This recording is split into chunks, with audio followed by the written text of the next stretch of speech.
मैं एक धमाका करने वाला हूं, जो बेहतर तरीके से टिप्स देने वाला हूं आपको। एक एक पेपर की देने वाला हूं, 12 के भी पूरे पेपर सीबीएसई के और 10 के भी पूरे पेपर। और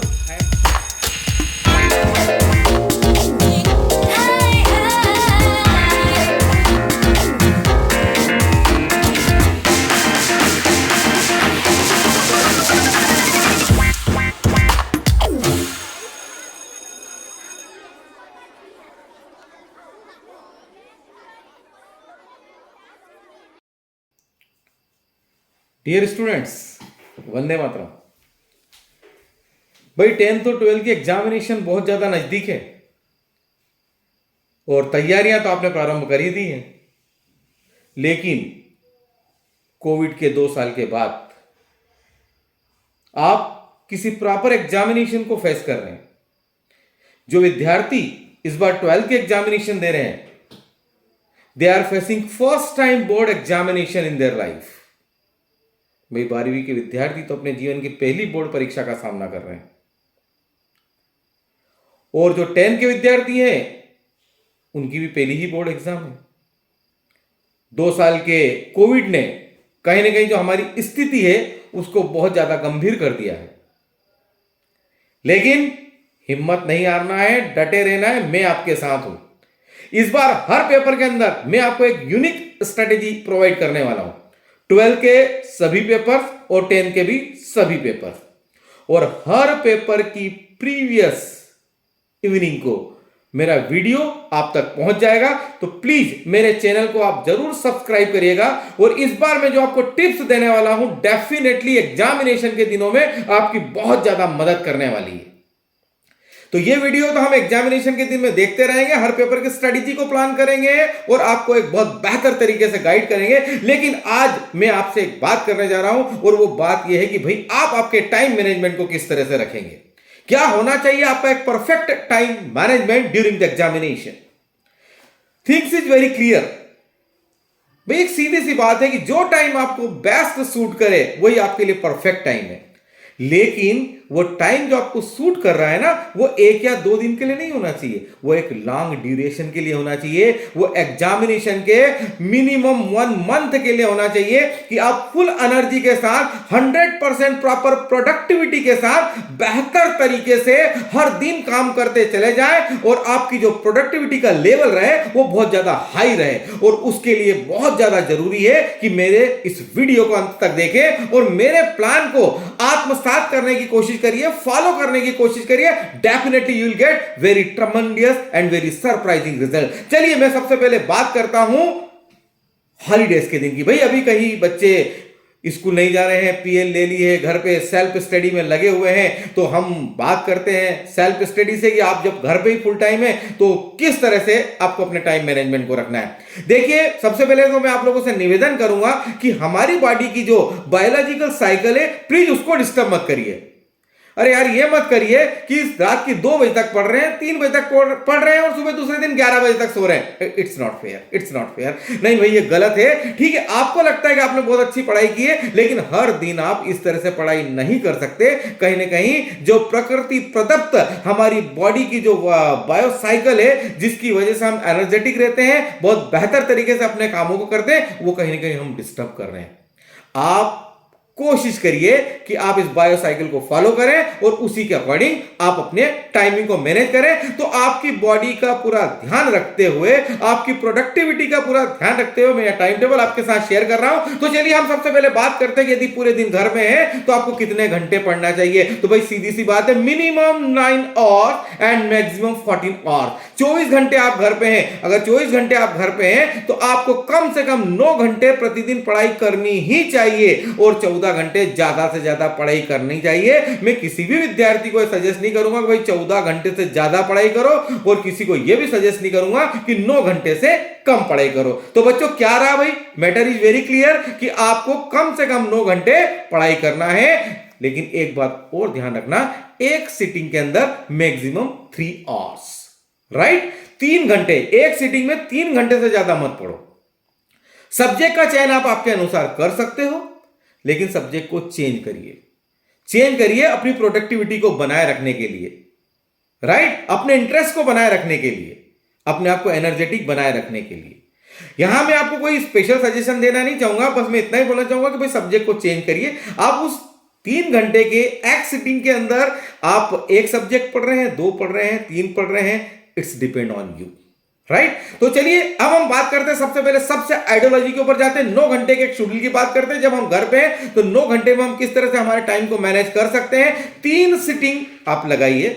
एक सिटिंग में बात करूंगा मॉर्निंग सेशन की, दूसरी में बात करूंगा नून सेशन की, और तीसरी में बात करूंगा इवनिंग सेशन की। और मेरी ये कोशिश रहेगी कि भाई आप 11 बजे तक बिल्कुल सो जाएं, और दूसरे दिन मेरी कोशिश रहेगी भाई 6 बजे उठ जाएं। भाई गलत तो नहीं है ना, मैं 4 बजे नहीं उठा रहा हूं आपको, 5 बजे भी नहीं उठा रहा हूं, मैं बड़ा सीधा तरीका बता रहा हूं आपको कि 11 बजे सोइए साहब और सुबह 6 बजे उठे। आई डोंट थिंक सो कि एनी प्रॉब्लम इज देयर, आप बिल्कुल कर सकते हो। तो मेरे शेड्यूल के अंदर आपको रात के 11 बजे सोना है, सुबह 6 बजे उठना है, अपना काम चालू करना। चलिए आगे बढ़ते हैं, किस तरह से करेंगे। भाई देखिए, सुबह आप 6 बजे से अपनी स्टडी को आप प्रारंभ करिए।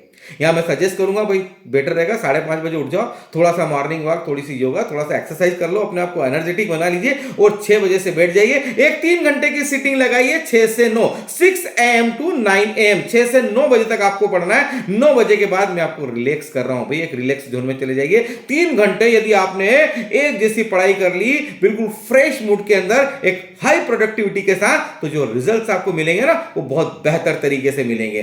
तो भाई चलिए 9 बजे मैंने आपको फ्री कर दिया है। इसके बाद आप देखिए 10 बजे तक आप फ्री हैं, 11 बजे भी आप फ्री हैं, 12 बजे भी आप फ्री हैं, 1 बजे भी आप फ्री हैं, 2 बजे तक मेरे शेड्यूल के अंदर आप फ्री हैं। 2 बजे तक मेरे शेड्यूल में आप फ्री हैं। मैं आपको सेकंड सेटिंग जो सजेस्ट करूंगा, सेकंड फेज जो आपका स्टडी का सजेस्ट करूंगा, वो सजेस्ट करूंगा 2 PM to 3 PM, 2 बजे से लेके 2 PM, सॉरी 2 PM से आपको स्टार्ट करना है, 3 आवर्स, 2 PM से 3 PM, 4 PM, 5 PM, राइट। 2 बजे से आप अपनी पढ़ाई को चालू कर रहे हैं और कहां तक लेके जा रहे हैं, 2 से 3, 3 से 4, 4 से 5, 3 घंटे की 5 PM। Got my point. 5 बजे, अब 5 बजे आप फिर से फ्री हो जाइए। 5 से 6 आप फ्री हैं, 6 से 7 भी आप फ्री हैं, 7 से 8 भी आप फ्री हैं। 8 बजे एक सिटिंग, लास्ट सिटिंग, 8 से 9, 9 से 10, 10 से 11, it means 8 PM to 11 PM।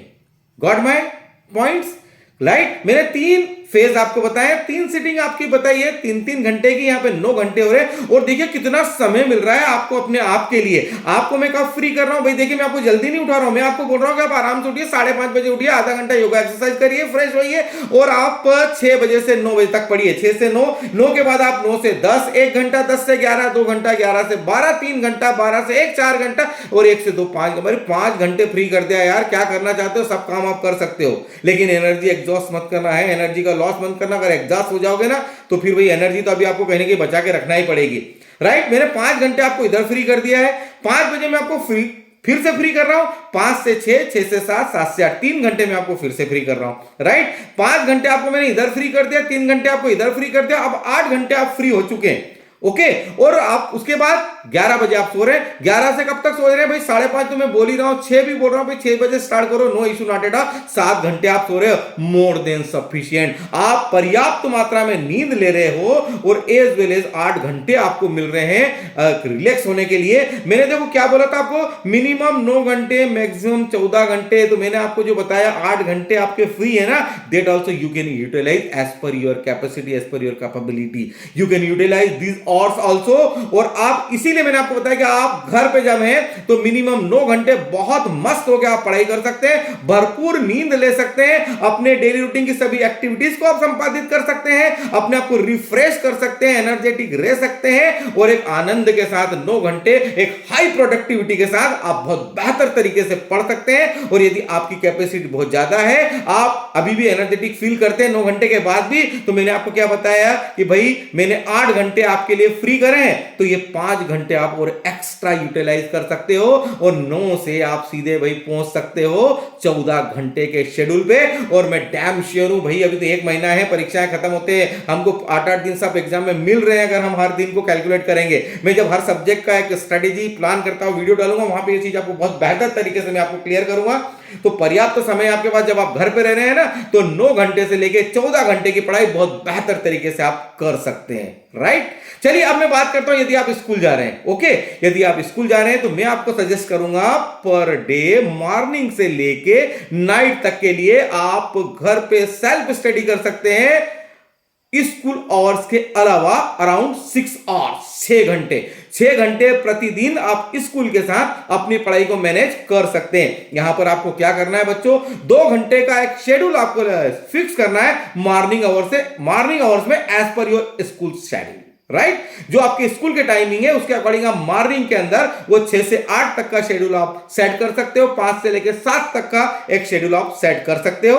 उसके बाद आप around 5 PM you are reaching at your home, 5 बजे जब आप घर पे पहुंच रहे हैं तो यहां पर आप जो प्राइम आवर्स है ना, उसको प्राइम टाइम है उसका यूटिलाइजेशन करिए। जनरली बच्चों आपके साथ क्या होता है पता है, आपके साथ ये होता है बच्चों कि आपकी कोशिश ये रहती है कि यार 10 बज जाए, उसके बाद हम एक जैसा पढ़ेंगे, घर में सब कुछ साइलेंट हो जाएगा, सब लोग सो जाएंगे, टीवी बंद हो जाएगी, 9 बजे से पढ़ेंगे, 10 बजे से पढ़ेंगे, रात की 2 तक पढ़ेंगे, सुबह की 3 तक पढ़ेंगे। नहीं भाई, आपका एनर्जी लेवल डाउन हो जाता है, आप एग्जॉस्ट हो जाते हो। आप दिन भर स्कूल के अंदर लगातार वर्क कर रहे हैं, स्टडी कर रहे हैं, काम कर रहे हैं, स्कूल आ रहे हैं, स्कूल से जा रहे हैं, आपका एग्जर्शन हो रहा है, आपका एनर्जी लॉस हो रहा है। तो कहीं ना कहीं आपको आपके टाइम को यूटिलाइज कब करना है बच्चों, आपको प्राइम टाइम के अंदर आपके टाइम को यूटिलाइज करना है।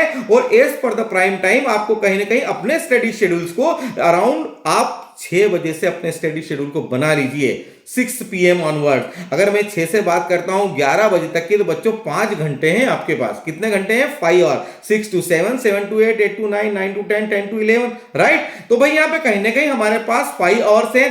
2 घंटे मैंने आपसे मॉर्निंग में बोला है स्कूल के साथ। यहां पर आपके पास कितने घंटे का समय है? 11 बजे तक सोने तक 5 घंटे है। 1 घंटे आपके डिनर वगैरह के लिए है, 4 घंटे आपके पास है। तो 2 घंटे आपको मॉर्निंग में मिल गए, 4 घंटे आपको इवनिंग में मिल गए। 6 से आप एक सिटिंग लगाइए, 6 से 7, 7 से 8 2 घंटे की सिटिंग लगाइए, 8 से 9 फ्री हो जाइए, 9 से 10, 10 से 11 2 घंटे की सिटिंग और लगा लीजिए। तो भाई कहां 11 बजे तक, 6 से 11 तक में 4 घंटे आप पढ़ लिए हैं, 1 घंटा आपने रेस्ट भी कर लिया है, डिनर भी कर लिया है, और 2 घंटे सुबह भी कर लिए, हो गए ना आपके 6 घंटे। राइट, तो स्कूल के साथ आप प्रतिदिन मिनिमम 6 घंटे पढ़ाई कर सकते हैं, और बिना स्कूल के मिनिमम 9 घंटे आप पढ़ाई कर सकते हैं, बिना अपनी बॉडी की बायोसाइकिल को डिस्टर्ब किए, बिना एग्जॉस्ट हुए, with high level energy. Got it? Clear this thing? अच्छा, अब ये तो मैंने टाइमिंग की बात कर दी है कि छुट्टी के दिन आप क्या करने वाले, वर्किंग के दिन आप क्या करने वाले। अब एक थोड़ी सी बात और कर ली जाए कि भाई अरे सर बहुत प्रॉब्लम है, सर कुछ समझ में नहीं आ रहा है, और बिल्कुल गड़बड़ तो हुई है भाई। कोविड ने 500 दिनों में सब कुछ डिस्टर्ब करके रख दिया है, बेसिकों का कि वाट लगा दी है, एक तरीके से पूरे बेसिक डिस्टर्ब कर दिए हैं, अनुशासन को डिस्टर्ब कर दिया है, सिटिंग को डिस्टर्ब कर दिया है, मेंटल लेवल डिस्टर्ब कर दिया है, सोशल मीडिया की ओर बुरी तरह से धकेल दिया है, और सो मेनी प्रॉब्लम्स हमारे साथ अराइज हो चुकी है जिनसे हमको निपटना। और बच्चों, मैं आपकी प्रॉब्लम को बहुत बेहतर तरीके से समझता हूं। अब पता नहीं आपके मम्मी पापा क्या रिएक्ट कर रहे हैं, उनका क्या एक्सपेक्टेशन है, कोशिश करो पूरा करने का, लेकिन आपकी मनोस्थिति से मैं बहुत अच्छी तरह से अवगत हूं, और मैं पूरी तरह से आपके साथ हूं। तो मेरी इस बात को बड़े ध्यान से सुनना। अब आपको क्या करना है, सबसे पहले आपको एक इस तरह की स्ट्रेटेजी को प्लान करना है, at least you should pass, that's it. क्या करना है? अरे भाई पहली कोशिश, यार पहली कोशिश ये करो कि आप किसी भी तरह से पास हो जाओ। समझ में आ रही है मेरी बात? क्या करना है आपको कुछ ऐसा करना है कि आप पास हो जाओ। जैसे ही आप एक सेफ जोन में पहुंचेंगे ना, yes I am going to pass, अरे यार मैं इजीली पास हो रहा हूं, जैसे ही आपको लगेगा कि यार मैं बहुत इजीली पास हो रहा हूं ना, यहां से आपका जो कॉन्फिडेंस लेवल है ना वो बूस्ट होगा। और जैसे ही कॉन्फिडेंस लेवल आपका बच्चों बूस्ट होगा ना, भाई कहेंगे यस, आपको बोला yes I can do now, yes अब मैं कुछ कर सकता हूं, और वहां से आपका रिजल्ट एकदम से बढ़ेगा। लेकिन अगर मन में ये डर बैठा रहा ना, अरे यार मैं कहीं फेल नहीं हो जाऊं, मेरे को तो डर लग रहा है, मैं क्या करूं मैं क्या नहीं करूं, कभी ये किताब उठाई, कभी ये वाली किताब उठाई, कभी इसको फोन लगाया, कभी उसको फोन लगाया, इसके पेज पलटे उसके पेज पलटे, इस यूनिट का वेटेज देखा, उस यूनिट वेटेज देखा, कभी इच्छा हुई कि ये कर लूं, कभी इच्छा हुई कि वो कर लूं। 2 घंटे से बैठे हैं साहब, 3 घंटे से बैठे हैं, लेकिन लास्ट में जो रिजल्ट आ रहा है ना वो कुछ भी नहीं, 0 बटे सन्नाटा, रिजल्ट मिल ही नहीं रहा है। क्यों नहीं मिल रहा है? क्योंकि हम सोचते ही रहे। अरे सोचना बंद करो, मैं आपको बता रहा हूं आपको क्या करना है। अरे कुछ नहीं करना है यार, सबसे पहले ये करो, ब्लूप्रिंट को बाहर निकालो, फटाफट अपने सब्जेक्ट को बाहर निकालो, देखो किस यूनिट का कितना वेटेज है। फिर दूसरे स्टेज पे देखो कि कौन सी यूनिट आपको आती है, कौन सी यूनिट नहीं आती, कौन से टॉपिक कौन से सब टॉपिक आपके क्लियर है, कौन से टॉपिक कौन से सब टॉपिक आपके क्लियर नहीं है। उन चीजों के ऊपर आप फोकस करो। उन चीजों पे फोकस करने के बाद सबसे पहले आप ये करिए कि जिस यूनिट का सबसे हाई वेटेज है उस यूनिट को सबसे पहले कंप्लीट करिए। अच्छा, अब नई चीजों के चक्कर में मत फंसना यार, जो थोड़ा बहुत पहले पढ़ा है ना, पहले उसी के ऊपर फोकस करना। अभी एग्जामिनेशन के दिनों में इतने कम समय में आप अगर नई चीजों पे को लर्न करने के लिए, नई चीजों को समझने के लिए अपना पूरा दिमाग लगाओगे ना, तो जो चीज आती है उससे भी दूर हो जाओगे। देखो, एक 80 मार्क्स का पेपर हो रहा है आपका, राइट, या 70 मार्क्स का हो रहा है, तो कम से कम भाई ये है कि हमने कई बार विद्यार्थियों के साथ मैंने देखा ऐसा होता है, बड़ी पढ़ाई करते हैं बेचारे, बहुत पढ़ाई करते हैं, और जब एग्जामिनेशन में नंबर आते हैं ना, तो out of 80 means 4 marks, 5 marks, 7 marks, 8 marks, 10 marks, इस तरह की सिचुएशन क्रिएट होती है। और क्या होता है पता है, फिर क्या बोलते हैं एग्जामिनेशन से आगे, सर बहुत याद किया था, ये भी याद था, वो भी याद था, लेकिन एग्जाम के दिन में भूल गए, एग्जाम हॉल के अंदर भूल गए। बिल्कुल ऐसा होता है। और उसका वजह क्या है पता है, उसकी वजह यह है कि जो प्रैक्टिस सेशन है ना, वो आपका पुअर रहा है, आपने जरूरत से ज्यादा करने की कोशिश की है। दिमाग का जो हमारा मेमोरी का जो लेवल है, मेमोरी का जो हमारी याददाश्त जो है, वहां हम कहीं ना कहीं उस चीज को सही तरीके से सेट ही नहीं कर पाए।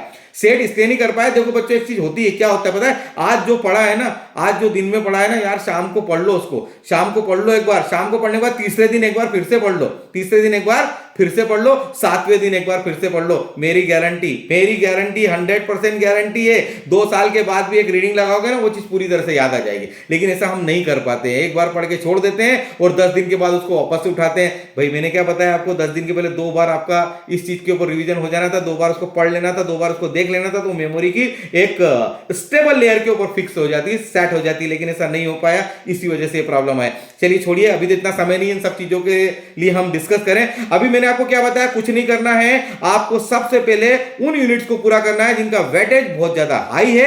अब भाई उस यूनिट को किस तरह से तैयार करना, that is also the question mark. कुछ नहीं करना है यार, कुछ नहीं करना है। आपको क्या करना है, सीबीएसई की वेबसाइट पे जाओ, सीबीएसई की वेबसाइट पे जाके सैंपल पेपर को देखो, सैंपल पेपर से उस यूनिट का कंपैरिजन करो, उस यूनिट में के जो क्वेश्चन पूछे जा रहे हैं उनका जो प्रॉब्लम्स लेवल है वो कौन सा लेवल है, इसका पता लगाओ। इट मीन लेवल से मतलब है कि किस तरह के प्रश्न उस यूनिट में से पूछे जा रहे हैं, वो देखो 1 नंबर का है, 2 नंबर का है, 3 नंबर का है, क्या उसकी स्ट्रेटेजी है, क्या वो केस बेस्ड स्टडी है, क्या वो ऑब्जेक्टिव बेस्ड, व्हाट एवर भी, ब्लूप्रिंट को देख के आप इस चीज को गेस करो। उसके बाद सीबीएसई का सैंपल पेपर देखो, और प्रैक्टिस के लिए किसी भी बेस्ट प्राइवेट पब्लिकेशन के 3 से 5 सैंपल पेपर लगा लो। 3 से 5 सैंपल पेपर का मतलब ये नहीं है कि साहब हमने वो पेपर को याद कर लिया और इसमें से एग्जाम आ जाएगा। भाई एग्जाम में तो कुछ नया ही आना है। लेकिन क्या होगा ना कि एक आप सीबीएसई का पेपर ले लीजिए और 3 से 5 दूसरे पेपर देख लीजिए। ज्यादा 3-5 नहीं हो पा रहे तो 3 देख लो यार, 3 नहीं हो पा रहे तो 2 तो देख लो, 2 देख लो और एक सीबीएसई का देख लो जो वेबसाइट पर डाला हुआ है।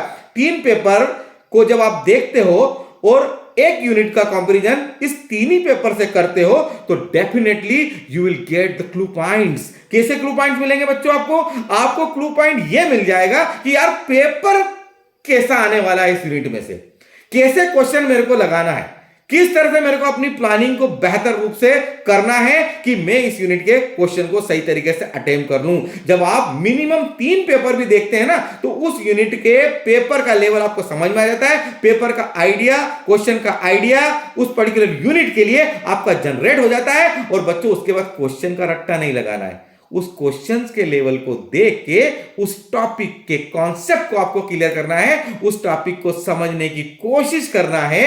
और उसके बाद आपको वो टॉपिक जब तैयार हो जाए तो एग्जामिनेशंस के सैंपल पेपर्स के अंदर, एग्जामिनेशन के लिए जो सैंपल पेपर 2023 के लिए निकले हैं उससे अपने आप की तुलना कर लीजिए, अपने नॉलेज को उन क्वेश्चन के साथ थोड़ा सा तोल लीजिए, उसके साथ कंपैरिजन कर लीजिए। You will get the idea, you will get the idea कि मुझे किस यूनिट की किस तरह से तैयारी करना है। अब ये मत करना यार कि उस यूनिट को खोल के बैठे और फोन लगा रहे, अरे यार रमेश बताना तू क्या कर रहा है?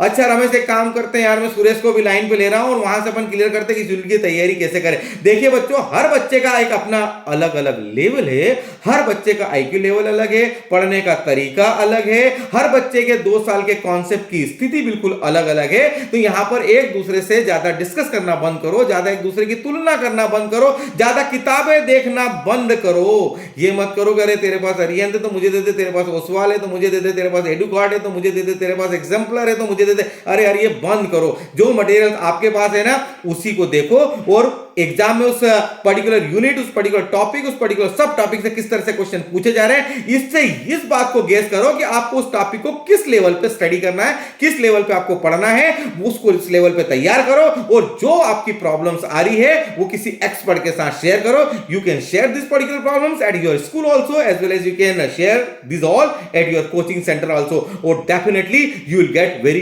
Good results. तो बच्चों मेरे इस चैनल को जरूर सब्सक्राइब करो. मैं एक धमाका करने वाला हूं, बेहतर तरीके से टिप्स देने वाला हूं आपको. एक एक पेपर की देने वाला हूं, 12th के भी पूरे पेपर सीबीएसई के और 10th के भी पूरे पेपर. और आई एम डैम श्योर कि जब एग्जाम के दिन आप मेरा वो वीडियो देखेंगे ना, you will get the fully idea, पूरा आइडिया लग जाएगा आपको कि यार किस टॉपिक को पढ़ना है, किस तरह से पढ़ना है. मैं बड़ा डिटेल वीडियो भेजने वाला हूं, एक एक टॉपिक आपको बताने वाला हूं कि यार बस ये टॉपिक पढ़ लो, दैट्स इनफ. ये टॉपिक भी पढ़ लिया ना तो आप पास हो जाओगे. ये 2 टॉपिक और पढ़ लो, सेकंड डिवीजन निकाल दो. अरे 3 पढ़ ले, कोई प्रॉब्लम नहीं बेटा, फर्स्ट डिवीजन निकाल दो, definitely I will clear you. Okay, stay tune and must subscribe my channel. मिलते हैं अगले वीडियो में हर सब्जेक्ट की एक बेहतर तरीके से प्लानिंग के साथ. थैंक यू, जय हिंद. चलना सिखाए तुझे, दौड़ना है, जीना सिखाए तुझे, जीतना है, कहना सिखाए.